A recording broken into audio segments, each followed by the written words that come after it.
லவ்தேத்தூர் இயேசுஸ் கிறிஸ்துஸ். இயேசு கிறிஸ்துவுக்கு புகழ். தமிழ் கூறும் நல் உலகில் வாழும் அனைத்து அன்பு உள்ளங்களுக்கும் வத்திக்கான் வானொலியின் வணக்கம். இறைவன் உங்கள் உள்ளத்தையும் இல்லத்தையும் தன் அன்பாலும் அருளாலும் அமைதியாலும் இன்றும் என்றும் நிரப்புவாராக.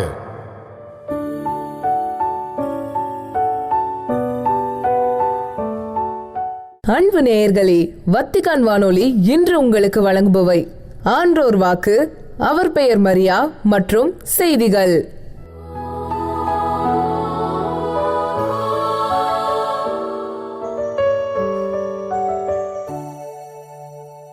ஆன்றோர் வாக்கு.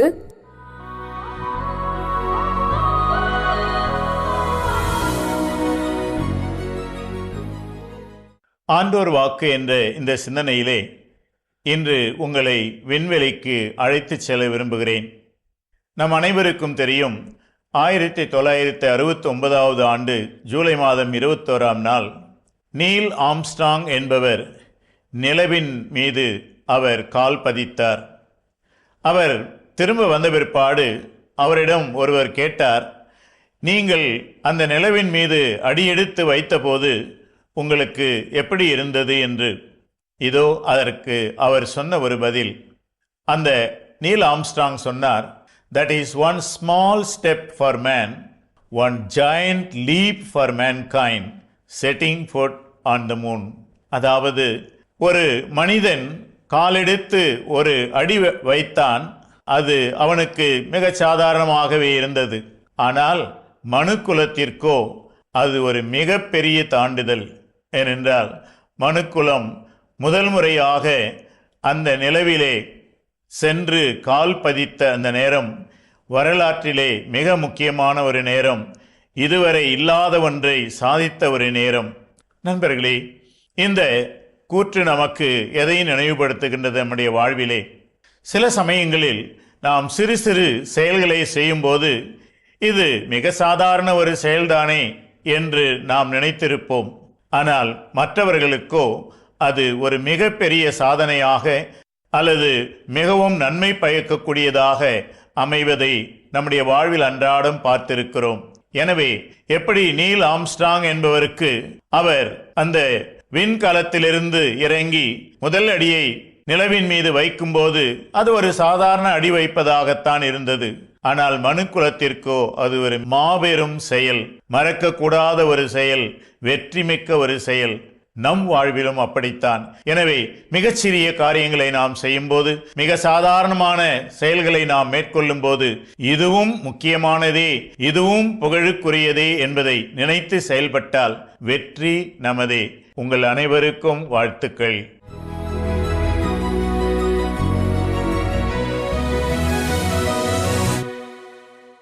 அவர் பெயர் மரியா. மரியா கடவுளால் முன்குறிக்கப்பட்டவரா அல்லது மனிதரால் மிகைப்படுத்தப்பட்டவரா? இயேசு கிறிஸ்துவில் அன்புக்குரிய சகோதர சகோதரிகளே, அன்னை மரியாவின் அன்பு குழந்தைகளே, அவர் பெயர் மரியா என்னும் இந்த தொடர் வழியாக உங்களை சந்திப்பதில் மிக்க மகிழ்ச்சி அடைகின்றேன். மரியா என்னும் பெயரை கேட்டவுடன் கிறிஸ்தவர்கள் மத்தியில் பரபரப்புகளுக்கு பஞ்சமில்லை. பலர் கத்தோலிக்க திரு அவையில் மரியா என்னும் பெயரை கேட்டவுடன் புலகாங்கிதம் அடைந்து உணர்ச்சி வசப்பட்டு என் தாய் என் அருகில் இருக்கின்றார் என்கின்ற நம்பிக்கையை பெறுகின்றார்கள். சிலர் மரியா என்கின்ற இந்த பெயரை கேட்டவுடன் எவ்வித சலனமும் இன்றி மரியா கத்தோலிக்க திரு அவையின் ஓர் அடையாளம் என்பதோடு நிறுத்தி கொள்ளுகின்றார்கள். ஒரு சிலர் மரியா முக்கியமா என்று கத்தோலிக்க திரு அவையில் கூட கேட்கக்கூடிய சூழலையும் நாம் பார்த்திருக்கின்றோம். கத்தோலிக்க திரு அவையை தாண்டி கிறிஸ்தவர்கள் மத்தியில் மரியா என்னும் இந்த நபரை குறித்த சிந்தனைகள் எவ்வாறு இருக்கின்றன என்பதும் நமக்கு தெரியும். மரியா என்றால் புறக்கணிக்கப்பட வேண்டியவர் என்று கூறக்கூடிய அளவிற்கு சில கிறிஸ்தவர்கள் துணிகின்றார்கள். கிறிஸ்தவத்தை தாண்டி வெளியே நாம் சிந்திக்கின்ற பொழுது அன்னை மரியாவுக்கு என்று எத்தனையோ பக்தர்கள் இருக்கின்றார்கள். அன்னை மரியாவின் விழாக்கள், அன்னை மரியாவினுடைய திருத்தலங்கள் எல்லாம் இவற்றிற்கு சான்று பகருகின்றன. என் அன்பார்ந்த சகோதர சகோதரிகளே, விவிலியத்தில் எத்தனையோ கதாபாத்திரங்களை நாம் பார்க்கின்றோம்.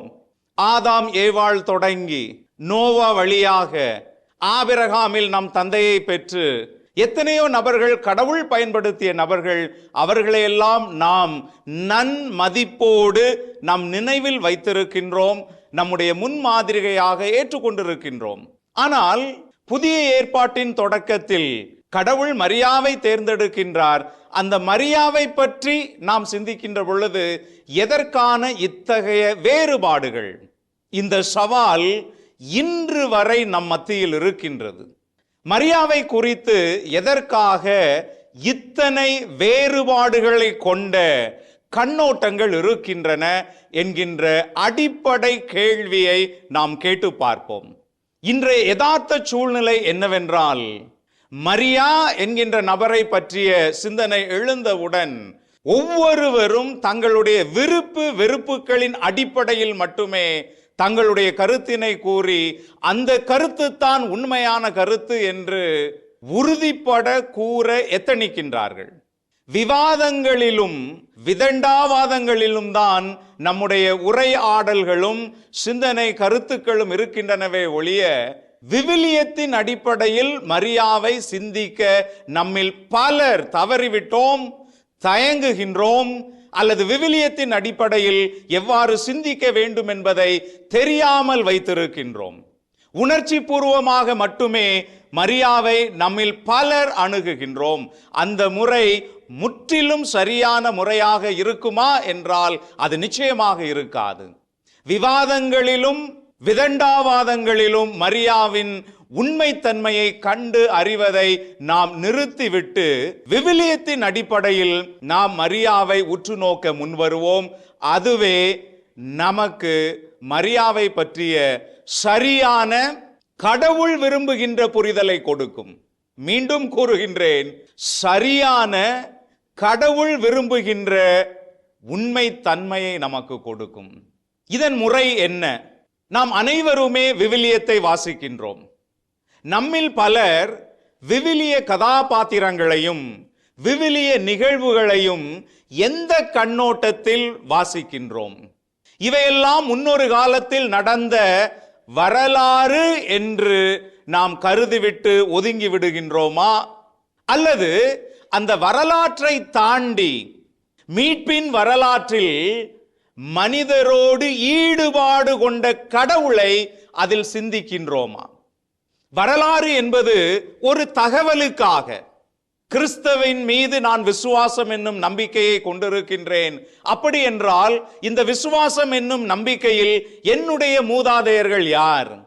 கடவுள் மனுக்குலத்தின் மீட்பிற்காக தொடக்கத்திலிருந்து இயேசு வரை யாரையெல்லாம் தேர்ந்தெடுத்தார், இறுதியாக தன் மகனையே மனிதராக பிறப்பித்து இயேசுவாக அனுப்பினாரே, இந்த நபர்களை எல்லாம் கடவுள் எதற்காக தேர்ந்தெடுத்தார்? அந்த நபர்கள் எல்லாம் நமது மீட்புக்காக, உங்களுடைய மீட்புக்காகவும் எனது மீட்பிற்காகவும் என்னவெல்லாம் செய்தார்கள்? எந்த சூழலில் அவர்கள் தேர்ந்தெடுக்கப்பட்டார்கள்? எந்த மனநிலையில் அவர்கள் தேர்ந்தெடுக்கப்பட்டதை ஏற்றுக்கொண்டார்கள்? ஏற்றுக்கொண்ட கடவுளுடைய திட்டத்தினை என்னென்ன சூழல்களில் அவர்கள் நிறைவேற்றினார்கள்? மகிழ்ச்சியாக நிறைவேற்றினார்களா? சந்தேகத்தோடு நிறைவேற்றினார்களா? தயக்கத்தோடு நிறைவேற்றினார்களா? துன்பத்தோடு நிறைவேற்றினார்களா? சவால்களோடு நிறைவேற்றினார்களா? அல்லது அந்த சவால்களையும் தாண்டி எவ்வாறு கடவுளுடைய திட்டத்தை அவர்கள் நிறைவேற்றினார்கள் என்பதை நாம் காண தவறிவிடுகின்றோம். எனவே இன்றிலிருந்து விவிலியத்தை நாம் வாசிக்கின்ற பொழுது வரலாற்று கண்ணோட்டத்தோடு மட்டுமல்லாமல், ஒரு சில தகவல்கள் எனக்கு வேண்டும் என்பதற்காக என்கின்ற கண்ணோட்டத்தோடு மட்டுமல்லாமல், அதில் வாசிக்கக்கூடிய நபர்கள், அவர்கள் மூலமாக கடவுளுடைய ஈடுபாடு, அந்த ஈடுபாட்டின் வெளிப்பாடாகிய அவர்களுடைய செயல்பாடுகள், இவற்றையெல்லாம் ஆழமாக நாம் சிந்திக்க வேண்டும். இந்த நபர்களும் அவர்களுடைய செயல்பாடுகளும் கடவுளுடைய திட்டத்தின்படி தூய ஆவியாருடைய வழிகாட்டுதலில் நமக்காக அவர்கள் நிறைவேற்றினார்கள் என்கின்ற சிந்தனையையும் நாம் நம்முடைய உள்ளத்தில் இருத்த வேண்டும். இல்லை என்றால் கடவுள் அங்கு பயன்படுத்திய எல்லா நபர்களையும் நாம் மறந்துவிட்டு, அவர்கள் நமக்கு செய்த உதவியையும் மறந்துவிட்டு, அவர்களை நம்முடைய சிந்தையிலிருந்து அப்புறப்படுத்தக்கூடிய கண்ணோட்டம் மட்டும்தான் நமக்கு இருக்கும் என்பதை நம்முடைய சிந்தையில் இருத்த வேண்டும். எனவே விவிலிய நபர்களையும் நிகழ்வுகளையும் ஒரு வரலாற்று கோர்வையாக பார்க்காமல், மனுக்குல வரலாற்றில் மீட்பின் திட்டத்தின் அடிப்படையில் கடவுளுடைய ஈடுபாடுகளை சுட்டிக்காட்டும் நிகழ்வு கோர்வையாக நாம் பார்க்க வேண்டும். இதுதான் மிக மிக முக்கியமானது. வரலாற்று தரவுகளின் கோர்வை அல்ல, கடவுளுடைய ஈடுபாட்டு நிகழ்வுகளின் கோர்வையாக நாம் விவிலியத்தை காணுகின்ற பொழுது, அதில் வரக்கூடிய மாந்தர்கள் அனைவரும் எவ்வளவு தூரத்திற்கு கடவுளுடைய கண்களில் முக்கியத்துவம் பெற்றவர்கள், கடவுளால் பயன்படுத்தப்பட்டவர்கள், கடவுளால் வழிகாட்டப்பட்டு தாங்கி பிடிக்கப்பட்டவர்கள் என்பது நமக்கு நன்றாக புரியும். அப்பொழுதுதான் இந்த நபர்களை எல்லாம் நாம் நன்றி மறவாமல் நம்முடைய உள்ளத்தில் நன்றி உணர்வோடு அவர்களை பார்க்க சொல்லும். இந்த தருணத்தில் தமிழர்களின் அடிப்படை அறநெறியின் கோட்பாடுகளை தாங்கி நிற்கக்கூடிய, அடிப்படை அடையாளங்களை தாங்கி நிற்கக்கூடிய, அடிப்படை விழுமியங்களை தாங்கி நிற்கக்கூடிய திருக்குறளிலிருந்து ஒரு குறளை உங்கள் சிந்தனைக்கு வைக்க விரும்புகின்றேன். 110வது குறள். எந்நன்றி கொன்றார்க்கும் உய்வுண்டாம், உய்வில்லை செய் நன்றி கொன்ற மகற்கு என்று வள்ளுவர் மிக அழகாக கூறுகின்றார். எத்தகைய உதவிகளை மறந்தாலும் விமோச்சனம் உண்டு. ஆனால் ஒருவர் தனக்கு செய்த நன்றியை, செய் நன்றியை மறந்தவர்களுக்கு விமோச்சனமே கிடையாது என்று தமிழ் மரபின் அடித்தளமாக விளங்கக்கூடிய வள்ளுவர் மிக அழகாக எடுத்து கூறுகின்றார். எனவே தமிழர்களாகிய நாம் இந்த குறளின் அடிப்படையில் விவிலிய மாந்தர்களை அணுகுகின்ற பொழுது, கடவுளால் தேர்ந்தெடுக்கப்பட்ட ஒவ்வொரு நபரின் முக்கியத்துவம் நமக்கு புரியும். கடவுள் அவர்களுக்கு கொடுத்த முக்கியத்துவத்தை நாமும் அவர்களுக்கு கொடுக்க வேண்டும் என்பதுதான் கடவுளுடைய விருப்பம் என்பதையும் நாம் மறந்துவிடக்கூடாது. மங்கள நிலவே மாமரி அன்னையே வாழ்க வாழ்கவே, தாயே வாழ்க வாழ்கவே. மங்கள நிலவே மாமரி அன்னையே வாழ்க வாழ்கவே, தாயே வாழ்க வாழ்கவே. இறைவழி நின்று விரைந்தம்மை காக்கும் சுகம் தரும் சுந்தரியே, தாயே சுகம் தரும் சுந்தரியே. மங்கள நிலவே மாமரி அன்னையே வாழ்க வாழ்கவே, மங்கள நிலவே மாமரி அன்னையே வாழ்க வாழ்கவே, மங்கள நிலவே மாமரி அன்னையே வாழ்க வாழ்கவே, மங்கள நிலவே மாமரி அன்னையே வாழ்க வாழ்கவே.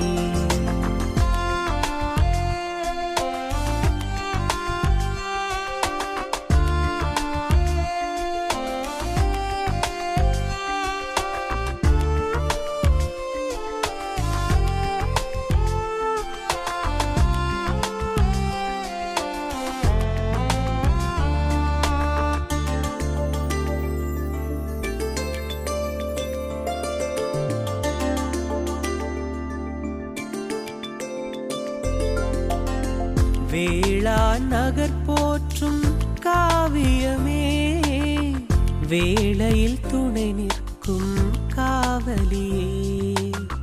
வேளா நகர் போற்றும் காவியமே, வேளையில் துணை நிற்கும் காவலியே.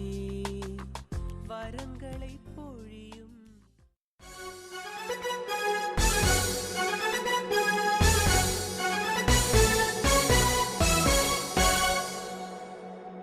செய்திகள்.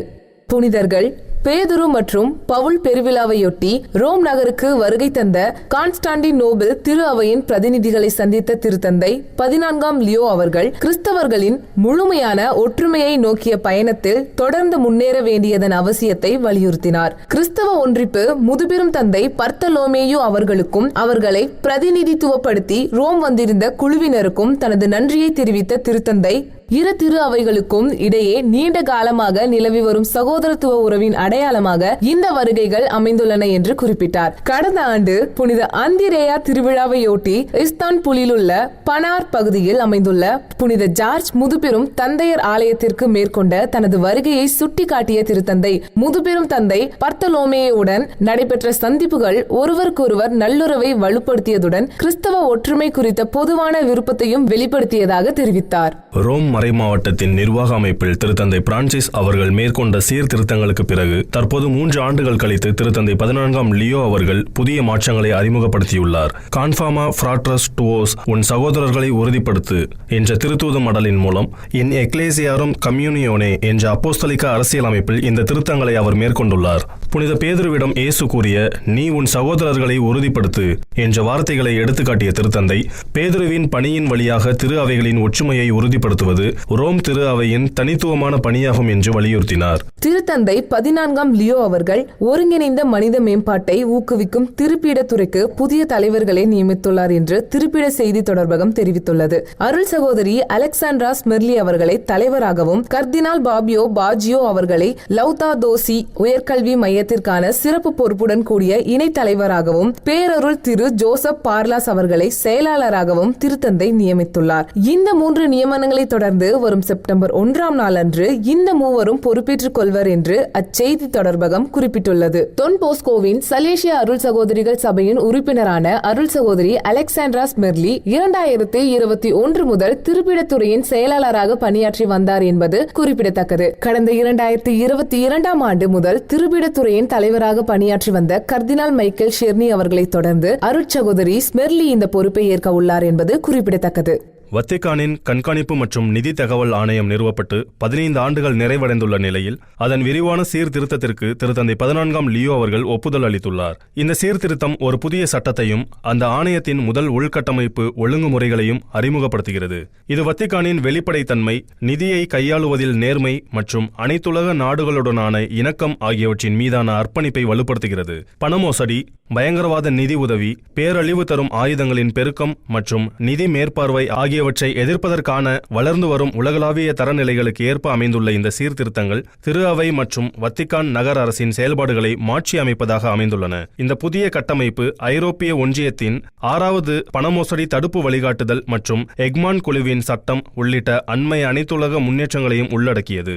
திருத்தந்தை 14ஆம் லியோ அவர்கள் தற்போது தகவல் தொடர்பிற்கான திருப்பிடத்துறையின் செயலராக பணியாற்றி வரும் அருள்பணி லூசியோ ரூயிஸ் அவர்களை பிறரன்பு பணிக்கான திருப்பிடத்துறையின் புதிய செயலராக நியமித்துள்ளார். திருத்தந்தையின் பிறரன்பு பணி மற்றும் மனிதாபிமான திட்டங்களுக்கு திருப்பிடத்துறையே பொறுப்பாகும். ஜூன் 30 செவ்வாயன்று அறிவிக்கப்பட்ட இந்த நியமனத்தை தொடர்ந்து அருள்பணி லூசியோ ரூயிஸ் அவர்கள் வரும் செப்டம்பர் மாதம் 1 தேதி அன்று பொறுப்பேற்க உள்ளார். அருள்பணி ரூயிஸ் அவர்கள் கடந்த மார்ச் மாதம் முதல் பிறரன்பு பணிக்கான திருப்பிடத்துறையை வழிநடத்தி வரும் ஆயர் லூயிஸ் மரின்டி சான் மார்டின் அவர்களுடன் இணைந்து பணியாற்றுவார். தகவல் தொடர்பிற்கான திருப்பிடத்துறையின் தலைவராக மான்சராட் அல்வரட்டோ நியமிக்கப்பட்டது உட்பட ரோமானிய நிர்வாக அமைப்பில் அண்மையில் மேற்கொள்ளப்பட்ட பல்வேறு தலைமைத்துவ மாற்றங்களின் தொடர்ச்சியாக இந்த நியமனமும் இடம்பெற்றுள்ளது. இத்துடன் வத்திக்கான் வானொலியின் தமிழ் ஒளிபரப்பு நிறைவு பெறுகிறது. உங்கள் செவிமடுத்தலுக்கு நன்றி. தொடர்ந்து வத்திக்கான் வானொலியுடன் இணைந்திருங்கள். இறையாசிர் பெறுங்கள்.